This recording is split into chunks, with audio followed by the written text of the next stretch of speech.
Assalamualaikum warahmatullahi wabarakatuh. Halo teman-teman semua. Jadi kali ini kelompok 1 ingin mempresentasikan tentang pendekatan konseling realitas. Nah, selanjutnya saya akan membacakan juga tentang latar belakang dari pendekatan konseling realitas. Pendekatan konseling realita dipelopori oleh William Glasser. Pendekatan ini tumbuh sebagai reaksi ketidakpuasan Glasser atas pendekatan utama dalam konseling dan psikoterapi atau psikoanalisa yang dianggapnya kurang praktis dalam membantu konseli. Pendekatan utama yang ada ketika itu terlalu menekankan masa lalu dan ketidaksadaran sehingga memerlukan waktu yang lama ketika diterapkan untuk membantu konseli atau si pasien. Melihat kondisi tersebut, Glasser mengembangkan pendekatan konseling yang lebih tepat sasaran. Selanjutnya, hakikat manusia. Semua perilaku manusia dibentuk oleh tindakan, pikiran, perasaan, dan kondisi psikologis. Keempat hal pembentuk perilaku tersebut merupakan perilaku keseluruhan. Ketika individu marah, misalnya, maka kemarahan tersebut terjewantahkan dalam tindakan memukul meja dan membentak. Pikiran yang menganggap bahwa individu yang menjadi objek marah itu salah dan patut untuk dimarahi atau dihukum.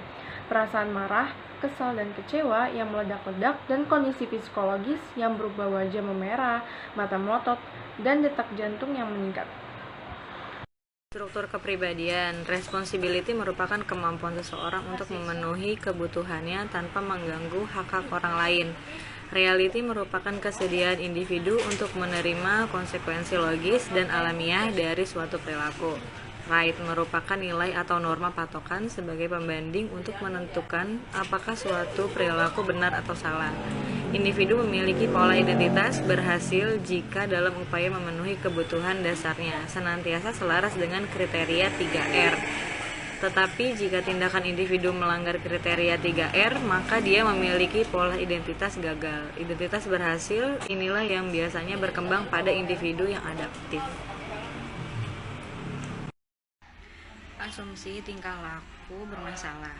Jika dikaitkan identitas, maka individu memiliki kesehatan mental yang bagus. Kalau mereka mengembangkan identitas berhasil, pribadi salah suai terjadi ketika individu tidak mampu mengarahkan perilakunya dalam memenuhi kebutuhannya. Berdasarkan prinsip tanggung jawab, responsibility, kenyataan reality, dan norma right, menurut Hansen, Service and Awareness 1982. Tujuan utama pendekatan konseling ini untuk membantu menghubungkan atau menghubungkan ulang klien dengan orang lain guna mendorong pencapaian quality work dan individu yang bermasalah pada umumnya berusaha memenuhi kebutuhannya dengan cara tersebut kemudian seringkali membawa dia pada kualitas hubungan dia dengan orang lain yang tidak menyenangkannya. Sebagai contoh, seorang siswa yang suka membolos karena masalah sekolah tidak penting sebab orang tuanya tidak pernah menghargai usaha belajarnya. Yang terakhir yaitu teknik konseling yang digunakan dalam pendekatan realitas. Yang pertama, metafora. Metafora adalah ungkapan konseli yang tidak selalu dapat diekspresikan dengan bahasa langsung. Lalu yang kedua, konselor menggunakan teknik konfrontasi. Konselor menunjukkan kesenjangan antara tindakan konseli dengan kebutuhannya. Penerimaan konselor dengan tuntutan untuk melakukan perubahan dengan membuat rencana baru. Lalu akhir dari konfrontasi ini selalu berarah kepada hal yang positif, bukan untuk menyalahkan konseli. Lalu yang ketiga yaitu teknik paradoksikal. Dalam teknik paradoksikal ini ada dua jenis teknik, yaitu teknik reframe dan paradoxical prescription.